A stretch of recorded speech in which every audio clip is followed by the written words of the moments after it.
신지어학반 드림온 베트남 베트남어 대표 강사 기태쌤과 함께하는 팩폭 체크 시간이 되겠습니다.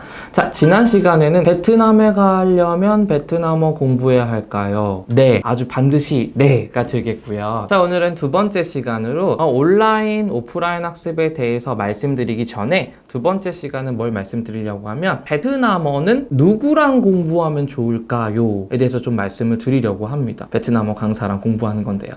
베트남어 강사분들이 일단 크게 두 부류로 좀 나눌 수가 있겠죠. 저와 같은 한국에서 한국인으로 태어나서 한국어를 썼지만 베트남어를 배운 한국인 강사가 있겠고요. 그리고 베트남에서 살아서 베트남어만 쓰고 베트남어로 생활한 베트남 원어민 선생님이 있겠습니다.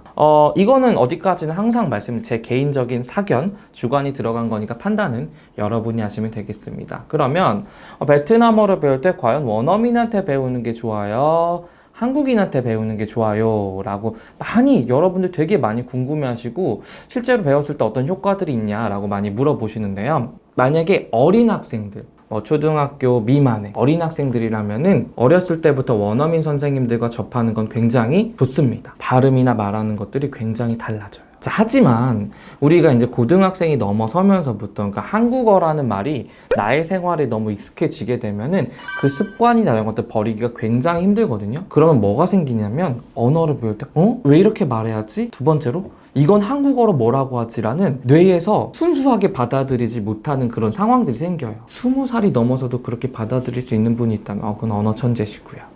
어쨌든 저도 20살이 넘어서 베트남어를 공부할 때 항상 뭡니까? 이 말은 한국어로 뭐라고 하지? 한국어로 이 말을 베트남어 어떻게 표현하지에 대해서 끊임없이 생각하고 끊임없이 반복하면서 학습을 했습니다. 20살이 넘으면 그거는 굉장히 자연스러운 현상이에요. 나이가 드시면 드신 분일수록 그게 굉장히 어렵고 그런 것이 굉장히 굳어집니다. 그래서 좀 연세가 많으시면은 아무래도 새로운 언어를 학습하시는데 언어를 학습 못한다는 게 아니고 한국어나 기존에 썼던 언어가 너무 굳어서 생각을 전환하는데 좀 시간이 걸리신다라는 겁니다. 이해가 되셨나요? 자, 그래?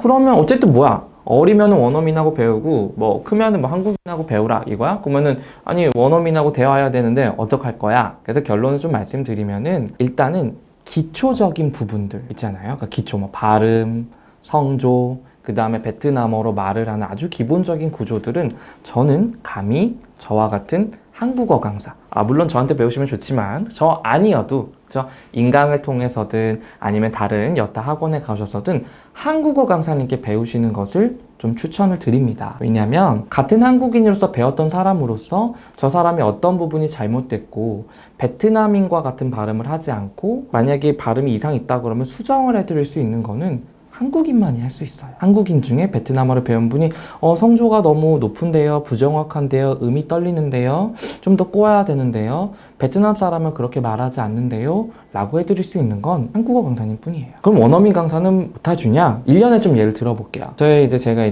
그 한국 외대 졸업했는데 저희가 한국인 교수님도 계시고 원어민 교수님도 계시는데 1학년 때 얘기해요. 1학년 때. 그 베트남어에 보시면은 뒤에 이렇게 빗금이 살짝 르 발음이 있는데요. 이거를 이제 한국인 교수님한테 배우기 전에 원어민 선생님께 먼저 배울 시간이 온 거죠. 그래가지고 원어민 선생님이 발음을 가르쳐주고 한 명씩 돌아가면서 시키는 거예요. 해봐. 근데 제가 D. 아니래요. 리? 이랬더니 또 아니래요. 그러고 있다가 나는 한 10번 하다가 아니라고 해서 지나가시는 거예요. 그래서 뭐야, 내가 뭐가 틀렸다는 거야.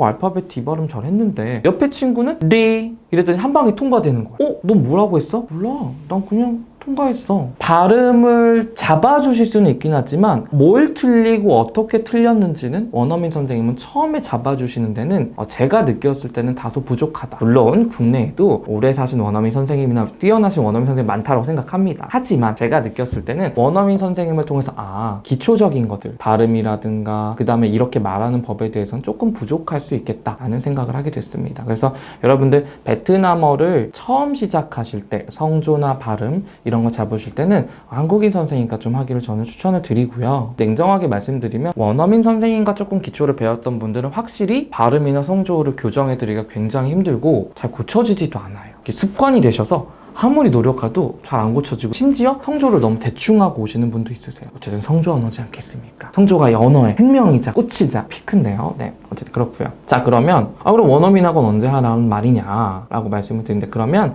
조금 이제 내가 언어를 배워서 도대체 선생님 이 단어랑 이 단어가 뭐가 다른 거예요? 전 이 단어가 이해가 안 되는데 좀 설명해 주세요 라고 내가 베트남어로 물어볼 수 있고, 그 다음에 선생님이 설명해 주는 건 다는 아니더라도 어렴풋이 차이점을 이해될 수 있는 레벨까지 갔다. 그때 원어민 선생님을 탁 만나면 나의 베트남어 실력 그냥 쫙 이렇게 일취월장 한다고 생각을 합니다. 그래서 아마 원어민 선생님하고 배우시는 분들 느낄 좋은데, 너무 좋은데, 베트남 분하고 예의가 돼서 너무 좋은데 뭔가 석연치 않아.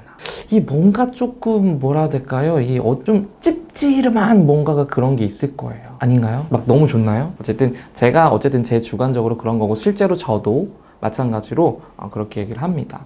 그래서 저희 학원에 오는 많은 분들 중에서 이제 베트남 유학을 생각하시는 분들도 있고, 혹은 베트남으로 이제 가서 뭔가를 해보시려는 분도 있는데, 어머님들하고 오시는 학생분들도 많거든요. 선생님 얘를 베트남에 보내고 싶은데 어떻게 해야 되나요? 뭐 여기서 몇 개월이나 학습해야 되나요? 뭐 얼마나 해야 되나요? 그럼 베트남 학교에는 뭐 여러 가지 등을 물어보시는데, 제가 답변 드리는 건 딱 이거예요. 어머니, 여기에서 20을 준비해서 가시면 40이 되는 거고요. 50을 준비하시면, 체계적으로 잘 준비하시면 거기 가면 100, 200이 될 수 있어요 라고 얘기합니다. 영어 어학연수 많이 가시니까 생각해 보시면 될 것 같아요.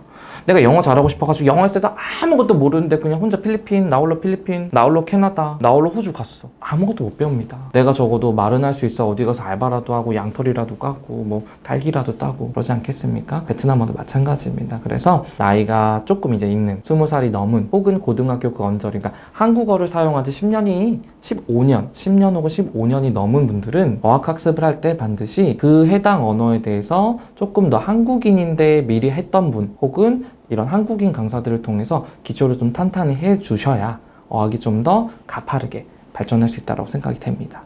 이해가 되셨나요? 네, 좋습니다. 그래서 오늘은 베트남어를 공부할 때 누구랑 공부하면 좋을지에 대해서 그냥 이것저것 제 경험에 비춰서 좀 얘기를 해봤고요. 다음 시간에는 그러면 그러한 사람들하고 어디에서 어떤 매체를 통해서 배우는 게 좋을까에 대해서 다음 시간에 좀 얘기해 보도록 하겠습니다. 기태쌤의 팩폭 체크 이상입니다. 다음에 다시 만나요. 헨갑라이.